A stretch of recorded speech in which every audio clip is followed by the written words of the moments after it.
Hello, Buffy friends and fans and family.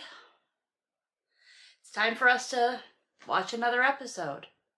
I've got to be honest, I have had a hard time finding a time to record anything because I've got the OGRE'S Fairy Tale Bride coming up this week, October 5th. You'll be able to read the 5-chapter premiere of that on Kindle Vella, on Ream, and on Patreon, and the links will be in the comments, not the one for Vella, or not, and it won't be in the comments, it'll be in the, the information box, where the information comes from.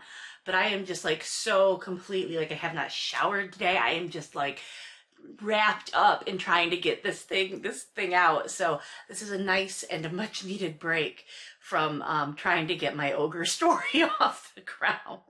You should read it when it comes out though, it's really, really good. Previously on Buffy the Vampire Slayer. Who are you? What was that? Previously on, oh my god, they really made a good choice replacing that voice. Brethren from his order would come to the Master to bring him the Anointed. Who's that? The Anointed will be my greatest weapon against the Slayer. Welcome, my friend. Oh, the Anointed. Still the Slayer takes him, as she has taken so many of my family. Maybe your family need to be better fighters.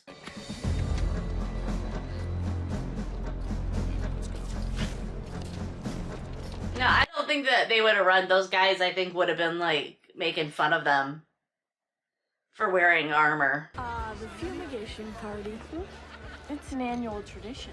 The closing of the bronze for a few days to nuke the cockroaches. The closing of the bronze due to, like, health and safety regulations? Oh, that flashing is getting me.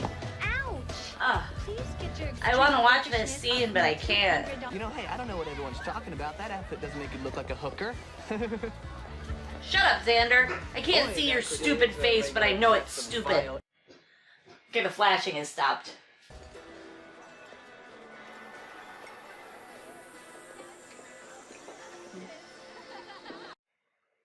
It's like, Buffy, look out! There's a Lego man! I get confused at the size of Sunnydale. Like, I get confused because we just saw that it's like there's a lot of traffic and there's a lot of stuff happening and the streets seem very busy, and yet we're told that it's a small town. They don't have very many places to hang out. How big is like what size is Sunnydale? Because that looked like a very busy cross street in that last little.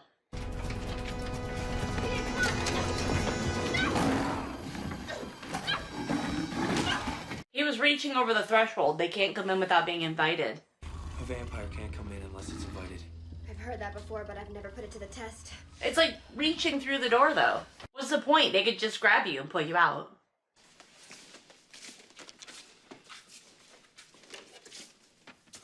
Oh, gotta take the shirt off. Nice tattoo. Look, it says written by David Greenwald. I think one of the problems with this show might be that there were so many men writing a teenage girl character. You tell me.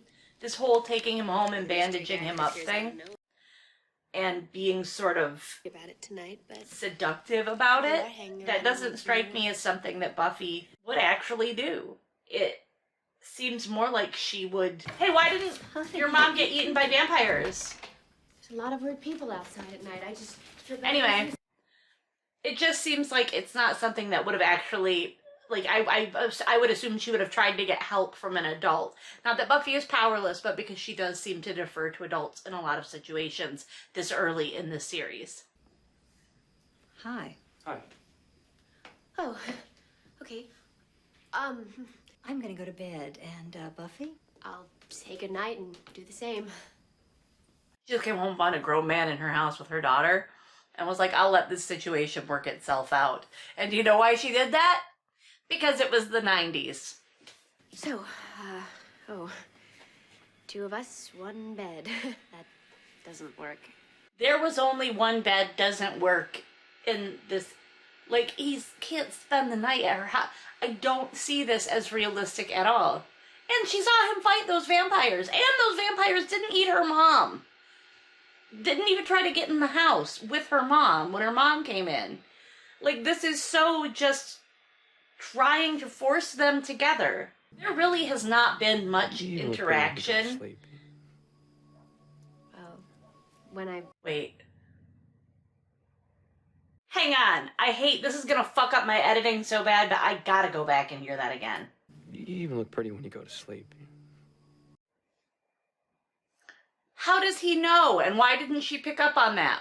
And also, there haven't been very many significant personal interactions between the two of them up until this point. So this is really like one of the first times, and she's just gonna let him stay at her house. She has no thought to danger, no thought to anything like that. She's a vampire slayer. She doesn't know this guy. We don't know if he's a friend or foe. She's gonna let him sleep in her room. And then he says something about how she looks pretty when she sleeps. How would he know? How is it you always know this stuff? You always know what's going on. I never know what's going on. Well, you weren't here from midnight until 6 researching it. And also, he, like, went to college for this, I guess. Is that college? Is that the Watchers? Do they have a special college? I don't remember. Eventually the Master will send someone else, but in the meantime, the three, having failed, will offer their own lives in penance. I am weary, and their deaths will bring me little joy. Of course, sometimes a little is enough. The Master deserves to fail because you don't... Oh, I've got these... these immortal warrior guys who never mess up, and if they ever mess up, they have to die? They're still really strong. They could try again. Brought you some dinner. It's a little plateless, sorry. She's keeping him like a little hamster up there, just hiding in... Like he hasn't left? Your mother moved your diary when she came in to straighten up. I watched her from the closet. Stood in the closet? I'm older than you, and this can't ever... I better go. Here's the thing. I don't have a problem with the vampire thing, right? It's not the vampire thing that I'm worried about. The thing that I am worried about is that he is an adult, grown-ass man, plus the vampire years, right?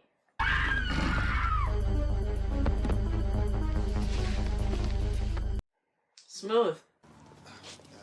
It is a slayer's duty. I know you have feelings for this guy, but it's not like you're in love with him, right? He's been trying to kill Angel from day one. Is this a knockoff? This is a knockoff, isn't it? Some cheesy knockoff. This is exactly what happens when you sign these free trade agreements. She would love Model Land Thigh High Boot Camp. Can read those recaps over on Patreon. What? Like, no matter where anybody in this show lives, it's always got, like, the same kind of interior decorating. Like, he moves into a fucking castle, and it's, like, the same vibe, the same look. HD has not been kind to that latex. Okay, then. Why would he kill her if he feels for her? To keep her from killing him. Why does he feel for her? We have not seen any evidence of why they would be in love. Okay, let's give it another half an hour and maybe something will sink in. And then I'm going home for some major moping. Legitimately, there's nothing to this relationship. Finding out that he's a vampire should be enough for her to want to slay him. How desperate do you have to be? I understand that teenagers feel very deeply. I have one in my house right now. But I'm telling you...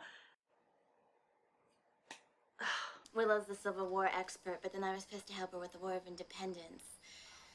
My family kind of goes back to those days. Why would she be studying them both at one time?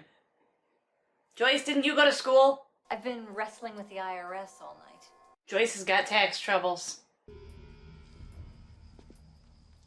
They got like a gay pride windsock. Are you another doctor?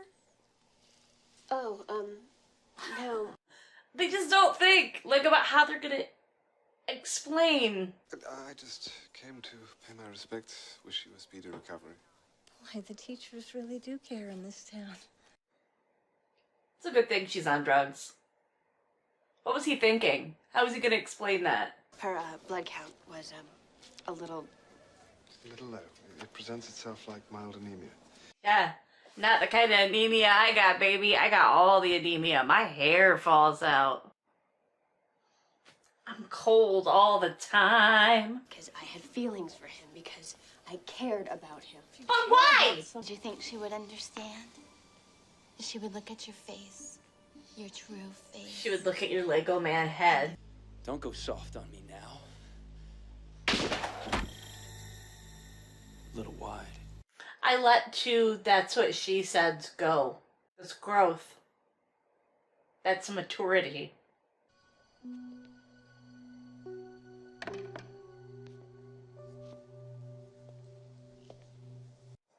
None of this is earned. It's just where it needed to happen in the season arc. None of this is earned.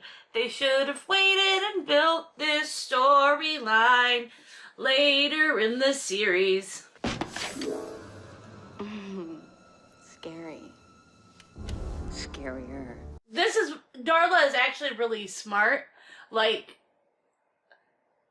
she just, like, pulls out a gun. Like, oh yeah, this is a human, so I'll just shoot her. It's weird, though. In his way, I feel like he's still watching me. He is. He's creepy. Okay, so that was Buffy Season 1, Episode 7, Angel.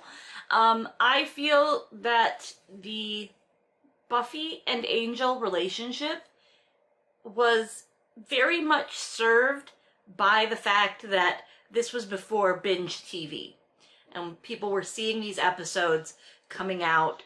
One episode, a week goes by, one episode, maybe 2 weeks goes by, sports are on, you know, that kind of thing. Because it feels like when you're doing it that way, that Buffy and Angel have had a much longer acquaintanceship. When you watch these back to back to back, you see that there really isn't a lot of interaction between Buffy and Angel up until this point. And then once we get to this point, it's very rushed. I think that what could have been done better with the Buffy and Angel relationship would have been if Darla and Angel's relationship had been more of a focus of this episode. That Buffy would be trying to go after Darla and Angel would be trying to stop Buffy from doing so because he still had these feelings for his sire, right? That would have been great. And then at the end, him killing Darla would have earned Buffy's trust.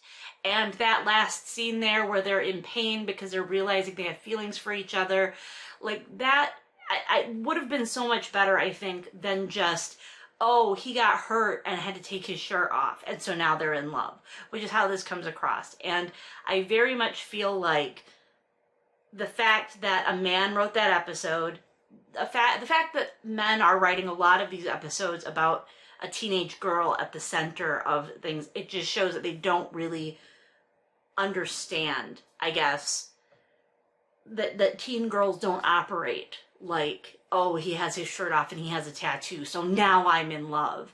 That's very stereotypical. That's not really how teenage girls think and work. It could have been a lot better. But alas, this was a long time ago. This was the 90s. And we accepted more simplified dynamics in our TV, I think, in the 90s. I think it was just enough in the 90s for this show that we went, here is a cute girl and a good-looking guy, and that's enough. You should feel that they have chemistry, which I have never felt like those actors have had chemistry on the show. But it wasn't supposed to feel forced. We were supposed to accept that because, you know, cute girl, cute guy, that means that they're going to be in love, and that does the work for us. Yeah, so, I mean, could have been better. Not one of my favorite episodes. Darla was a really good character. I think they kind of wasted her a little bit. She comes back in Angel, and that's fine. That's fine, because some of the things that happen to the female vampires that come back on Angel, anyway. So yeah, next up, the next one will be the one where Willow is seduced by the internet, and it's like a dangers of online dating sort of parable where she falls in love with a robot. But if the videos aren't just like bang, bang, bang every day this week, it's just happens to be because I'm trying to get the Ogre's Fairy Tale Bride up and running. And once that happens, that's going to be, hopefully it'll run very smoothly, but establishing it and doing promo and stuff like that is a really rough job. So if you enjoy ogres, if you enjoy monster romance, if you enjoy fantasy romance, or you know someone who does, let them know. The Ogre's Fairy Tale Bride. There's a link to the ream in my description box, and like, comment, subscribe. Tell your friends if they like Buffy to watch these recaps as well. And yeah, catch you on the flip side.